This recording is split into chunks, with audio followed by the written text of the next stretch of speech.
didn't expect to be in jail in Manitoba. just to speak with. We had a meeting with our riding association over there. You know, when I'm traveling, I'm doing always a meeting in a park outside because you don't have the right to gather inside. So I said to the riding association, let's have a meeting in the little park that was Saint Pierre Joly, about an hour and a half south of Winnipeg. So it was the morning, we had that meeting. We were only the executive, maybe 7%. I was answering their questions, and we were preparing also, be sure, for the rally. We had a big rally planned at the end of the day, the Friday, and another one also the Wednesday at 2 o'clock. But the rules over there were 5 people maximum gathering outside. We were 8, I think, or 9, social distancing and having a discussion. So the police arrested me after that, but they gave me tickets before and arrested me after that, but I was the only one to have a ticket. I was the only one to be arrested, and I know that it was kind of a political repression because, as you know, the Premier of Manitoba, Mr. Pallister, did a press conference the day before I arrived, Thursday, and he said that I was not welcome. And he said something like that, if I'm coming, I will have to empty my wallet. So, so they didn't want to have any opposition there about what they were doing on lockdowns and curfew. And actually Manitoba, they're up to now, I think, the worst province because they are thinking now to have vaccine passport in Manitoba. It's not official right now, but I know that the government over there is working on that. And so I've been arrested and cuffed and treated like a criminal just for a non-crime after a political gathering. And I went in jail for maybe 8 or 10 hours, something like that. But the Crown wanted me to, for my condition to be out, to pay $1,000 just to be sure that I would be back in Manitoba July the 26th on my hearing. For sure I would be back because we're going to win that. It's against our constitution. But also the Crown asked for a lot of conditions, me not using social media anymore, not speaking. All these conditions were going against my freedom. And so my lawyer said, we will agree to pay $1,000, but with no conditions. So, and after that, the judge came and he said yes to us. He said, okay, $1,000, and to be sure that I'll be back there.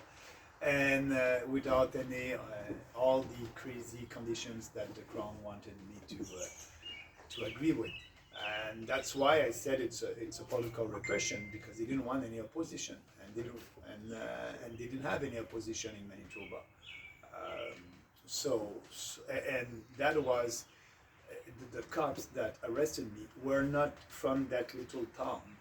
As you saw in the video, they were wearing jeans, and they brought me to the police station over there, and all the other cops over there had a full uniform, RCMP uniform, and these 2 guys didn't have the full uniform. And I know when I was there, because one of the guys said, where are the restrooms? So they didn't know that little police station. They were coming from Winnipeg to do a political job, to arrest me, to stop me to do my 2 rallies that we had planned. The one in Winnipeg and the one the Friday night.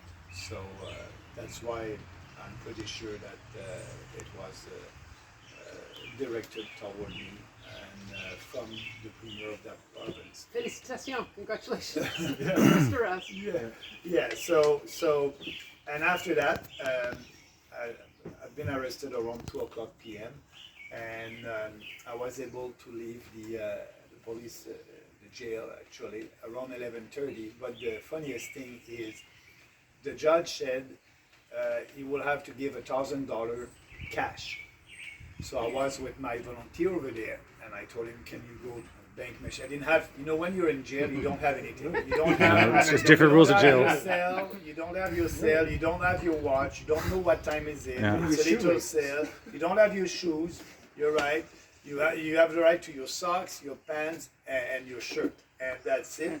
And it's a little cell. I was alone in that cell, about 8 feet by 8 feet, with a toilet in the middle, and a lot of cameras around, and so you have to wait. You don't know what time is it. Actually, I asked the police, "Can you tell me what time?" So I don't know. No. But when I was there. After that, the police said that the judge said you have to pay $1,000 cash. So my guy came with $1,000, all $20, getting from the bank machine. So we come that, and the police look at that. Rules changed last week, and we cannot accept cash. But so I said, the judge said $1,000 cash. Yeah, we cannot here accept cash, so we'll have to bring the cash to Winnipeg at the head office. So Winnipeg is about an hour and 15 minutes from that little town. So go back to jail, we'll bring the cash to Winnipeg, come back here, and after that you'll be free. So that was another trick for me to stay longer in jail, in the jail. So they took the cash, brought the cash to Winnipeg, came back, and around 11:30, 12 o'clock, I was free. And after that, the police told me, that was not in your condition, but we will follow you. And my advice is to quit the province as soon as possible with the first flight the day after. So I went to my hotel room and I changed my flights for the first flight in the morning. And when I was crossing the street, to go, because I was living at the airport hotel. I was crossing the street to go to the airport. RCMP police were there, and they just said, "Where are you going?"